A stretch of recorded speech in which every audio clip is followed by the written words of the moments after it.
우리 39장 말씀을 계속 살펴보고 있습니다. 다시 한번 언급을 드리는 것은 요셉은 지금 두 가지의 신분을 가지고 있다. 애굽에 팔려가고 있는 그 요셉은 두 가지의 신분을 가지고 있다. 시편 105편 말씀에 근거하면 그는 첫 번째로 하나님의 대사의 신분을 하나를 가지고 있고요. 그 다음에 또 다른 하나는 형들에 의해서 팔려가는 노예의 신분을 지금 가지고 있습니다. 이처럼 요셉은 두 개의 신분을 지금 동시에 가지고 있어요. 그렇다면 오늘 우리가 지금 이 요셉이 처한 상황, 이 상황을 두 가지 가운데서 어떤 것을 보느냐에 따라서 우리가 생각이 달라진다는 것입니다. 형들에 의해서 팔려가는 노예의 신분만 보면 우리는 거기에 맞춰서 생각을 할 것이고, 하나님에 의해서 파송되는 대사의 신분을 보게 되면 거기에 또 맞는 그런 생각을 하게 될 것입니다. 1절 말씀에 보면 그죠? 저 보디발이 이스마엘 사람들의 손에서 요셉을 샀다 그러잖아요. 여기서 손에서 요셉을 샀다. 손은 소유의 개념이라고 그랬습니다. 이것은 이제 요셉은 보디발의 합법적인 소유가 됐다는 거예요. 불법이 아니라는 게 합법적으로. 이 얘기는 뭡니까? 이제 요셉은 사람의 눈으로 봤을 때는 그 노예의 신분에서 헤어나올 수 없다. 만약에 보디발이 불법을 저질렀다면 그 불법의 근거에서 나중에 어디라서 하소연할 수 있는 그런 빌미가 되겠지만 그럴 여지가 전혀 없다는 거예요. 합법적으로 샀다. 합법적인 소유가 됐다. 그러니 우리가 사람이 눈으로 봤을 때는 요셉은 끝났다. 그렇게 볼 수밖에 없는 것이지요. 그런데 거기에 뭐가 있었다고요? 우리가 39장 처음에 들어갈 때 제가 말씀을 드렸죠. 이것은 우리가 무엇을 전제하고 봐야 된다? 이 말씀은 39장 말씀은 하나님의 일하심을 전제하고 우리가 이 말씀을 봐야 된다라는 말씀을 제가 드렸어요. 그러면 여기에 하나님의 일하심이 이제 개입을 하느냐 개입을 하지 않느냐인데, 여기에 지금 하나님의 일하심이 개입을 한단 말이에요. 하나님의 일하심이 있다는 말이에요. 그러면 상황은 달라져요. 완전히 달라져요. 그래서 사람의 눈으로만 봤을 때는 요셉의 인생은 끝나는 것이지만 하나님의 일하심이 여기 개입이 되면 요셉은 끝나지 않겠구나라는 것을 우리가 알게 되는 것이죠. 그러니까 똑같은 사람인데 우리가 이 사람이 처한 이 상황을 우리가 어떤 관점에서 보느냐에 따라서 이만큼 차이가 되는 거예요. 노예의 신분만 보느냐 아니면 하나님의 대사의 신분을 보느냐, 완전히 극과 극이다. 여러분, 우리가 이 세상을 살아가는데 사람들이 왜 많은 우리 주변에 보면은 이 많은 사람들이 왜 삶의 끈을 놓습니까?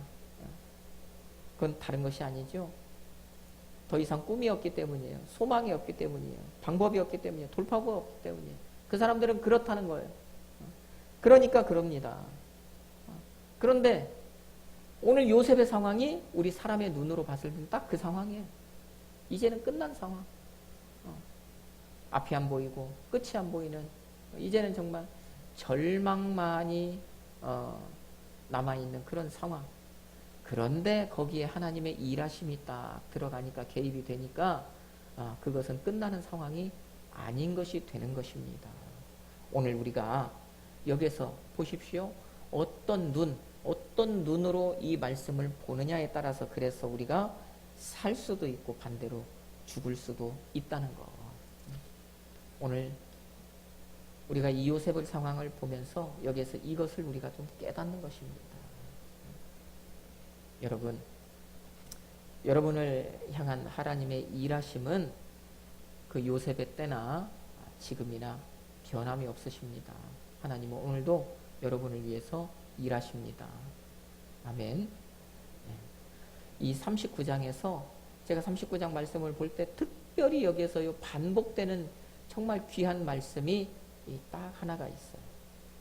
그 말씀이 뭐냐면 그 2절 말씀에서부터 시작이 되는데 하나님이 그와 함께 하셨더라. 그죠? 하나님이 그와 함께 하셨더라. 끝까지 우리가 오늘 본문에서 본 이 끝의 말씀 20절, 21절, 그 다음에 저 23절 계속 가면서까지 그 말씀이 반복이 되잖아요. 하나님이 누구와? 그와. 하나님이 요셉과 함께 하셨더라. 하나님이 요셉과 함께 하셨더라. 이게 뭐예요? 하나님이 그를 위해서 일하시더라. 하나님이 그를 위해 일하시더라. 그 말씀. 하나님은 오늘도 여러분과 함께 계십니다. 아멘. 그 말씀, 이 하나의 말씀에 여러분이 위로를 받으시고 여러분이 소망을 품으시기 바랍니다.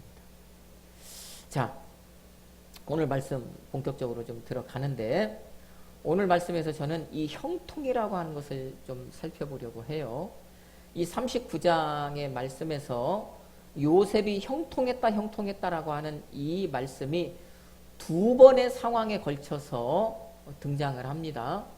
자, 첫 번째는 언제 등장을 하느냐? 요셉이 종으로 팔려갔을 때, 그때 형통했다라고 하는 말씀이 이제 나와요. 그 말씀이 2절과 3절에 나오죠. 2절 말씀 우리 같이 한번 볼까요? 2절 같이 한번 읽어봅시다. 여호와께서 요셉과 함께 하심으로 그가 형통한 자가 되어 그의 주인 애굽 사람의 집에 있었다. 아멘. 여러분, 다시 말씀을 드리지만 지금 요셉은요, 애굽 사람 보디발에게 종으로 팔렸어요. 합법적으로 팔렸어요. 완전한 그의 소유가 되었어요. 그러면 그의 인생은 끝났어요. 그런데 하나님은요, 여기에서 요셉을 형통하다 그렇게 말씀을 하시네요. 우리가 볼 때는 매우 악조건이에요.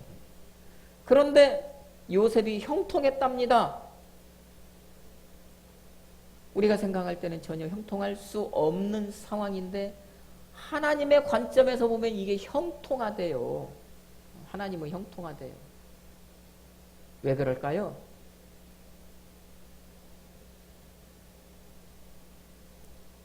이제부터 하나님이 보실 때는 이제부터 요셉은 교육의 순간에 들어가는 거기 때문이에요. 이제부터 요셉은요, 애굽에서의 그 80년간의 총리 생활을 위한 교육 과정에 지금 들어가는 거예요. 사람의 눈으로 볼 때는 종살이의 시작이지만 하나님의 일하심으로 볼 때는 이제는 교육 과정에 지금 입문하는 거예요. 그렇죠? 그러니까 성경 말씀은 형통하다 그런 거예요. 형통하다. 이 형통이라고 하는 이 말이요, 성경에서 그 형통하다는 말, 이 말을 원문을 보면 이 형통을 뭘 때 형통이라고 그러냐면 앞으로 전진한다 이런 뜻이에요. 발전한다 그 얘기예요. 그러니까 앞으로 요셉에게는 뭐 하는 일만 남은 거예요? 발전하는 일. 뒤로 후퇴하는 게 아니라 전진하는 것만 남은 거예요. 이걸 지금 형통하다고 얘기하는 겁니다. 보십시오. 자, 이제 그가 보디발의 종이 되었습니다. 노예가 되었습니다. 그런데 이 사람이 거기에서 이제 뭘 이제 배우기 시작합니까? 이제 배움의 단계로 들어갔단 말이에요. 하나님의 일하심에서 보면. 가장 먼저 뭘 배울까요? 여기서 말을 배우잖아요, 이제. 저 뒤에 가서 보면, 그, 히브리 말하고 애굽 말하고 다르죠. 그러니까, 나중에 양식을 사러왔던 이 요셉의 형들이 자기네들이 막 히브리 말로 말하면서 이 사람은 애굽 사람이니까 우리 말을 못 알아들을 것이다 그러면서 자기네들 말로 했던 거잖아요. 요셉은 다 알아듣는데. 그럼 애굽 말이 별도로 있었다는 얘기예요.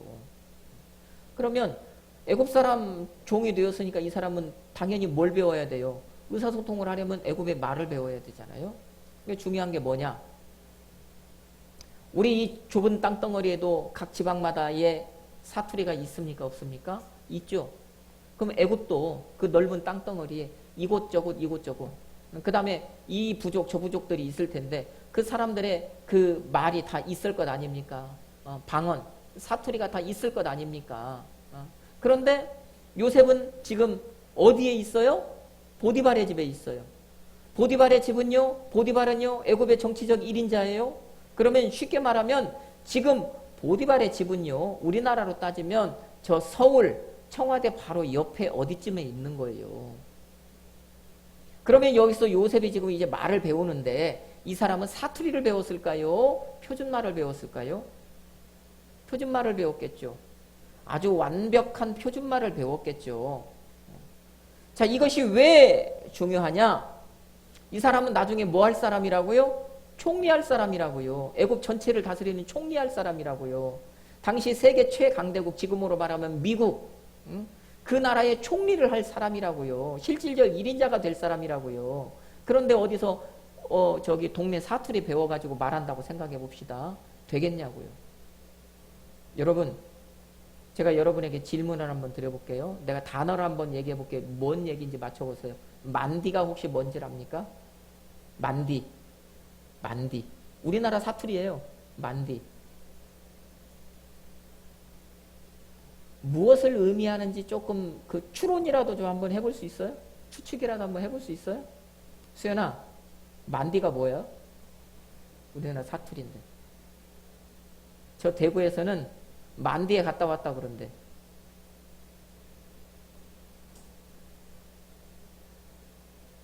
모르겠잖아요. 그죠? 이거를 표준말로 하면 산꼭대기. 거기에서는 그걸 만디라고 그런대. 내가 만디에 올라갔다 왔다 그런데.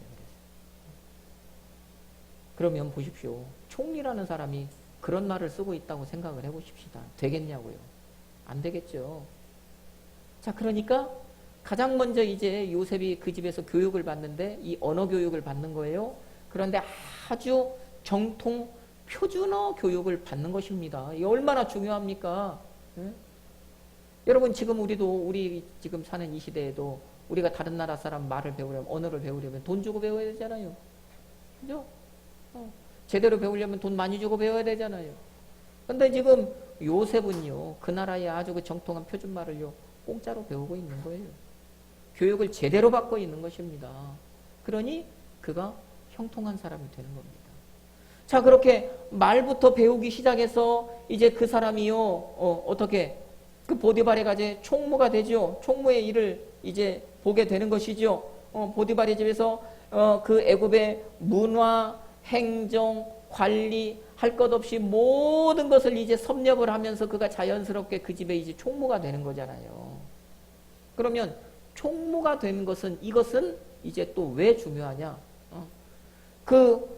행정의 교육을 받고 문화의 교육을 받고 그 다음에 어떤 그 관리의 교육을 받으면서 그 집안의 그 총무의 자리에 지금 오른 거잖아요. 이게 왜 중요하냐? 이 총무의 일을요 조금 확대하면은 그대로 확대해버리면 이게 그 나라의 총리의 일이 되는 거예요. 규모가 작았을 때는 이게 총무의 일이고요. 규모를 키우면 이게 총리가 하는 일과 똑같은 일입니다.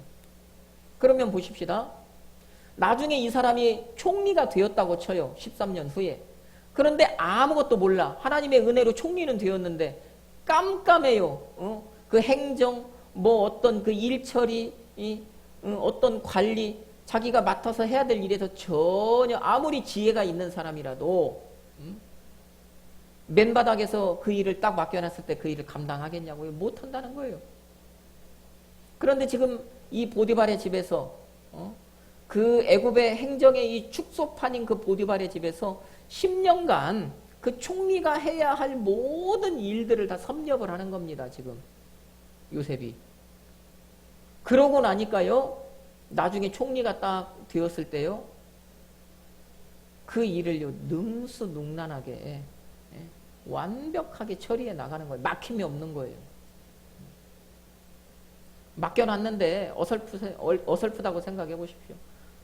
그래도 믿고 맡겨놨는데요, 딱 처음에 업무 맡겼는데 그 순간부터 딱 막혀버린다고 생각해 보십시오. 바로가 어떻게 하겠어요? 계속 맡기겠습니까? 아, 이 사람은 안 되겠다. 처음에는 뭔가 좀 지혜가 있는 것 같아서 맡겼는데 에이, 안 되겠네. 그런 게 되는 거잖아요. 그러면은 야곱의 이 식구들이 애굽에 올 수 있는 그 길이 열리겠냐고요? 안 열려요.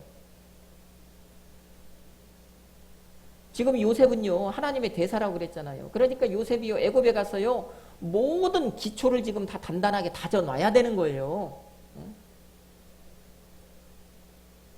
그러니 하나님은요, 지금 이 요셉을요, 아주요, 기가 막히게 밑바닥부터 착착착착착 교육을 해나가는 겁니다. 지금 철저하게요. 그것이 지금 우리 눈으로 볼 때는 이게 종살이인 거예요. 근데 이것이 하나님의 눈으로 보니까, 하나님의 일하심에서 보니까 이게 형통했다고 하는 거예요. 그러니. 지금 형통의 모습은 보이지 않지만, 그럼에도 하나님이 보실 땐 이게 형통의 길이라는 겁니다.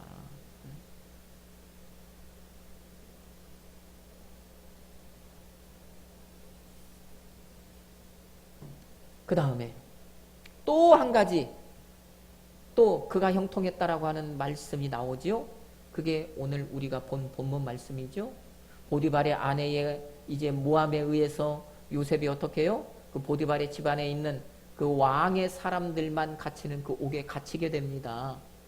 오늘 우리가 읽은 말씀이 그 말씀이잖아요. 그런데 거기에서도 누가 그와 함께 하셨대요? 하나님께서 그와 함께 하셨대요. 또 그가 거기에서 어떻게 했대요? 형통했대요. 여러분, 그러면 우리가 생각할 때는 억울하게 누명을 쓰고 지금 옥에 갇혔는데 그게 어떻게 형통한 상황이 됩니까? 억울해서 미치고 팔짝 뛸 상황인데 그것을 어떻게 형통하다고 얘기할 수 있습니까? 그런데 거기에 하나님의 일하심이 있으니까 그것은 형통하다는 겁니다. 보십시오. 왜 성경 기자가 왜 그 요셉이 그 옥에 갇힌 그 상황을 형통하다고 했느냐? 그 3년간 이제 요셉이 그 옥에 갇혀 있는데 거기에서 요셉이 또 하나 뭘 배우느냐?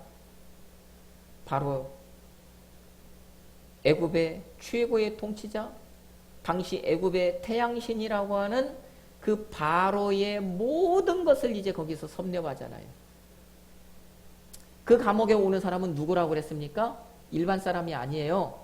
그 바로의 궁전에서 바로를요 지근해서 모시던 사람들, 그러니까 바로의 측근들이에요. 측근들, 바로의 신하들. 그런데 신하들이 뭐 하나 삐끗 잘못해갖고 그 옥에 들어오는 거예요. 그 감옥살이를 하고 다시 나아가는 거예요. 그런 사람들만 이제 3년간 경험하게 되는 것입니다. 그 중에서 이제 요셉이 만났던 그 최고의 그 바로의 최측근이 누구였어요? 술 맡은 관원장과 떡 맡은 관원장. 말씀을 드렸었죠? 그 사람들이 왜 바로의 최측근인가? 그 사람들이 없으면 바로의 목숨은 죽은 목숨과 같기 때문이에요. 독살의 위험이 있기 때문이에요. 그런 사람들까지 이제 이 감옥에서 요셉이 만나서 바로에 대해서 속속들이 다 알게 되는 거예요. 바로의 그 정말 그 사람의 그 내밀한 것까지, 아주 속 깊은 것까지, 일반 사람들은 전혀 눈치채지 못하는 그런 것까지 거기에서 이제 요셉이 다 알게 되는 거예요. 그러니까요, 이 요셉이 나중에 바로에게 나갔을 때 바로와 첫 만남이잖아요. 첫 만남에서 이 요셉이요 바로의 마음에 쏙쏙 드는 말을 그렇게 할 수가 있었던 것입니다. 상대를 알고 있으니까. 상대를 알고 나를 알면 백전백승이라고 그랬잖아요. 그죠? 바로는 요셉을 알지 못해요. 오늘 처음 봤어요. 처음 얘기 들었어요. 그런데 요셉은 이미요 3년 전부터요 이 바로에 대해서 다 꿰고 있었단 말입니다. 그러니까 만나서 얼굴은 처음 보지만 이미 요셉은요 바로의 모든 것을 다 알고 있는 상태에서 만난 거예요. 그 사람을. 그러니까요 바로의 질문에 대답을 하게 되는 것이고요. 바로에게 질문을 할 수 있는 것이고요. 이건 이렇다 저건 저렇다 얘기할 수 있는 그런 입장이 된 것입니다. 그러니까 바로가 깜짝 놀라는 거 아니에요? 아, 오늘 처음 만난 히브리 소년이 어떻게 내가 원하는 것을 그렇게 속속들이 이렇게 알고 정말 내 입에 혀같이 그렇게 내가 원하는 대로 움직일 수 있느냐 깜짝 놀라는 거잖아요. 그러니까 그것이 무엇 때문에 그렇게 되었다고요? 옥에 3년간 갇혀 있었기 때문에 그렇게 되었다는 거예요. 그러니까 이게 형통합니까? 형통하지 않습니까? 형통한 거죠. 사람으로 봤을 때는 억울하게 갇혔지만 형통하게 되는 것입니다.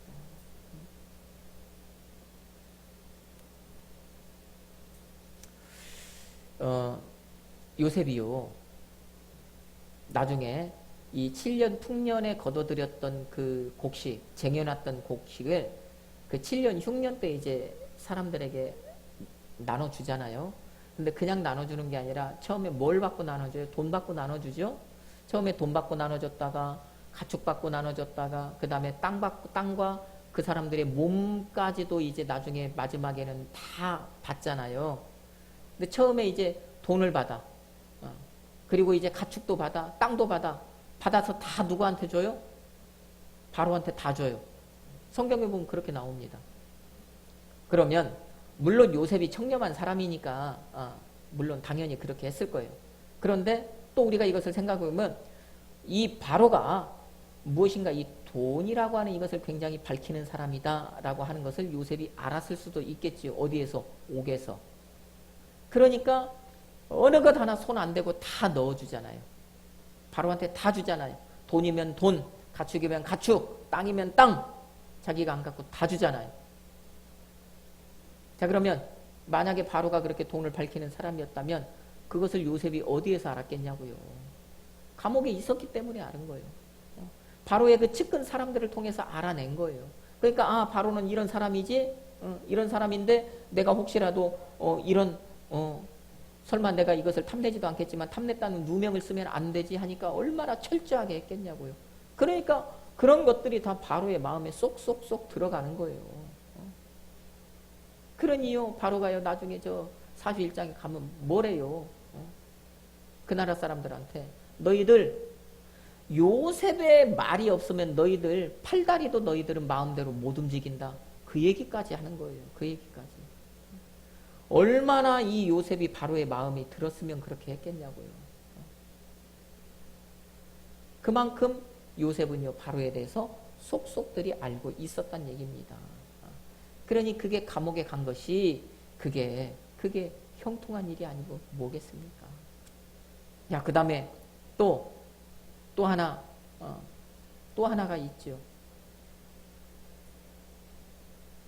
요셉이 이 감옥에 갇히고 나서 깨달은 게 하나가 있죠. 그것이 무엇이겠습니까? 죄가 없어도 감옥에 올 수 있다. 그것을 누구를 통해서 알아요? 자기를 통해서 알잖아요. 자기 지금 누명 쓰고 감옥에 왔잖아요. 그러니까는 저 술 맡은 관원장한테 당신 분명히 나가게 될 텐데 나가서 바로 앞에 다시 설 때 그때 내 얘기 좀 해줘라. 이만저만해서 이렇게 히브리스 소년 하나가 그렇게 억울하게 지금 이 왕의 옥에 갇혀있다. 그러니 그 사람 꺼내줘야 되지 않겠느냐. 그 얘기 좀 제발 해줘라. 그것을 그 사람에게 요셉이 간청을 했던 것 아닙니까? 그러면 보세요. 나중에 이제 요셉이 총리가 되었을 때 자기가 그런 경험이 있잖아요. 자기도 옥에 그렇게 갇혀봤던 경험이 있지 않습니까? 그러면 이 사람이 그런 경험이 있는 사람이 아무나 막무가내로 그 총리한테 이 사람은 이제 감옥에 보내야 됩니다. 이 사람은 사형에 처해야 됩니다 하고 총리한테 서류가 올라올 텐데 그 서류를 보면서 그냥 건성으로 보고 그래 감옥에 보내 그래 사형 처해 그러겠냐고요. 자기가 그런 억울한 경험을 해본 경험이 있으니까 서류를 꼼꼼하게 보면서 이 사람은 감옥에 갈 사람이 아닌 것 같은데 이 서류를 봤을 때 이 사람이 왜 감옥에 가야 돼? 다시 불러서 이 사람 다시 심리해라. 이 사람 정말 감옥에 갈 일을 저질렀는지 다시 봐라. 이 사람은 사형에 처할 사람이 아닌 것 같은데 다시 결정해라. 그러지 않았겠냐고요. 그렇게 요셉이 그렇게 공명정대하게 확실하게 지혜롭게 뭔가를 판결하고 총리 생활을 하니까 이 사람이 80년간을 총리 생활을 하잖아요.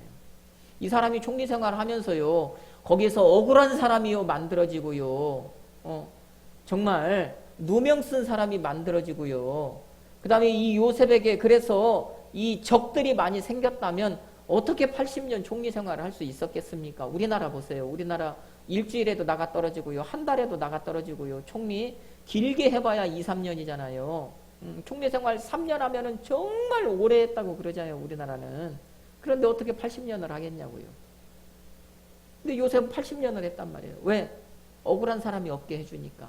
살맛나게 해주니까 그 사람들을 그 마음을 시원하게 해주니까 적이 없으니까 80년을 한 거예요. 그것이 그 토대가 어디에서 쌓였다고요?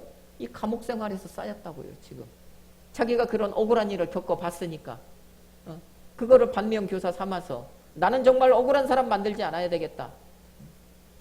그러니 형통합니까? 형통하지 않습니까? 그러니 감옥 생활에 있었지만 그 사람이 형통하다 그렇게 성경이 말씀을 하는 거예요. 보십시오. 보십시오. 지금 이 요셉은요, 보디발의 집에서 종살이를 하고 있는데 성경 말씀은 그가 형통했대요. 그 다음에 그가 억울한 누명을 쓰고 감옥에 갇혔는데요, 성경 말씀은요, 형통했대요. 우리가 볼 때는요, 그가 절대로 형통할 수 없는 상태에 지금 있는 것인데 성경은요, 그것을 형통했다 이렇게 말씀을 해요. 그런데 후에 우리가 그 뒤에 보니까 아, 형통했구나. 왜요? 지금 이 순간에는 실제로 지금 이 순간에는 그가 형통한 것 같지 않은데 그가 저 총리가 되면서 형통이라는 열매를 취하잖아요. 그가 그 총리라는 생활하면서 그 형통이라는 열매를 맛보잖아요. 그런데 그가 그 형통이라는 열매를 실제적으로 그 결과 그 열매를 맛보고 누리기까지 그러면 그 밑바탕이 어디에 있었느냐? 종살이에 있었고 감옥살이에 있었다는 거예요. 우리가 사람의 눈으로 볼 때는요, 종살이고 감옥살이였지만 하나님의 일하심은요, 이 요셉이 총리가 되어서 그 형통이라고 하는 열매를 누리기 위한 그 전 단계, 그 원인의 단계로서 종살이의 과정을 있게 하셨고 옥살이의 과정을 있게 하셨더라는 거예요. 그 밑바탕이 없었다면 요셉은 이 총리 생활을 하면서 형통이라고 하는 이 열매를 맛보지 못했다는 거예요. 그러니까 형통이라는 결과는 총리 생활에 나타나지만 그 원인은 우리가 종살이에 있고 옥살이에 있다라고 하는 그것입니다. 그러면 이 말씀을 볼 때 오늘 우리도요, 이 세상을 살아가면서 왜 나만 이러냐? 왜 나만 이런 상황을 만나느냐 하는 그런 때가 있어요? 없어요? 있습니다. 요셉과 같이. 자, 한 가지 예를 들면 우리가 직장 생활을 해요.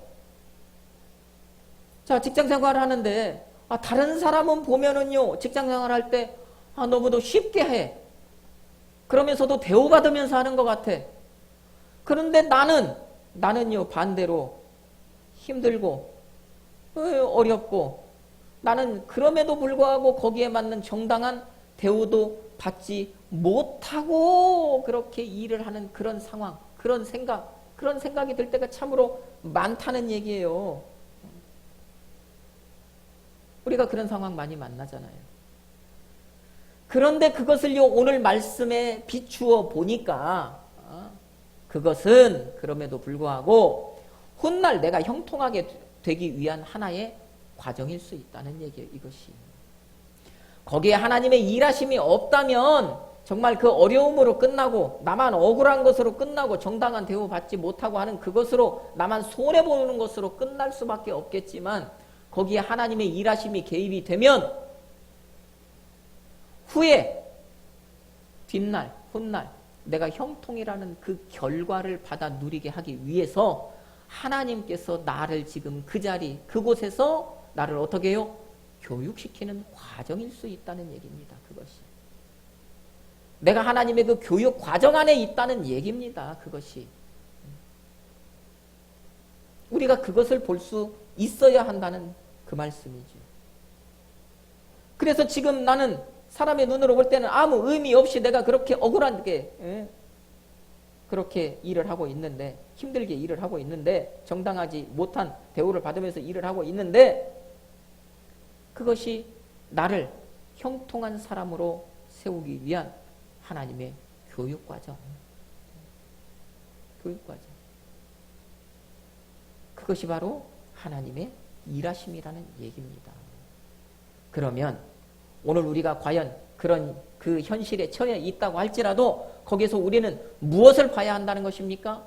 사람의 눈으로서 보는 것으로 끝나는 것이 아니라 그런 순간, 그 순간 한순간도 하나님께서 놓치지 않고 그런 나를 지금 보고 계신다는 것, 그것을 우리가 봐야 한다는 거예요. 그 순간에도 하나님께서 나를 위해서 일하시는 그 모습, 그것을 우리가 볼 수 있는 그 영적인 눈이 열려 있어야 한다는 것입니다.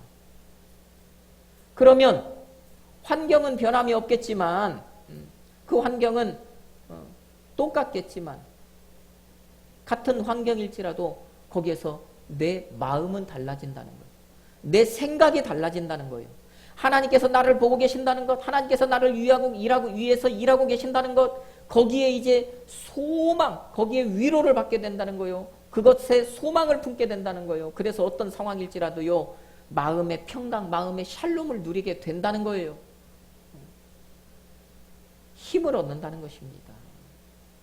여러분, 오늘 이 말씀, 이 요셉의 이 말씀을 통해서, 그럼에도 그가 형통했다라고 하는 그 말씀을 통해서 여러분이 이 모습을 볼 수 있기를 주님의 이름으로 축원합니다. 여러분, 여러분의 처한 그 현실이 어쩌면 하나님께서 보실 때는 형통한 그런 상태일 수 있다는 얘기입니다. 그런 현실 속에 있는 여러분이 그럼에도 불구하고 형통한 사람일 수 있다는 것입니다. 그러니 우리 사랑하는 성도 여러분 모두 이 한 주간을 살아갈 때 여러분 앞에 놓인 이 현실을요, 내가 형통하게 되는 과정이라고 생각하시고 여러분 앞에 주어진 그 삶을 잘 견디어 살아내시기를 주님의 이름으로 축복합니다. 그리하여서 그 결과로 여러분도 요셉과 같이 그렇게 형통의 열매를, 하나님이 주시는 그 형통의 열매를 풍성하게 맛보는 그런 여러분이 되시기를 예수 그리스도의 이름으로 축복합니다. 아멘.